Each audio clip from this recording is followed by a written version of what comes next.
જય માતાજી મિત્રો, તો આજે આપણે આવી ગયા છે શનિધામ મોભા ગામ અને સરસ એવું મંદિર છે શનિદેવ મહારાજનું.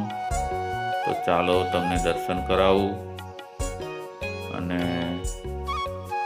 શનિદેવ મહારાજ તમને ખૂબ સુખી રાખે એવી અંતરથી પ્રાર્થના કરીએ. ચાલો મિત્રો, આ છે શનિદેવ મહારાજ મંદિર. તમે બધા દર્શન કરો અને આપણે ત્યાં સુધી પરિક્રમા કરીએ.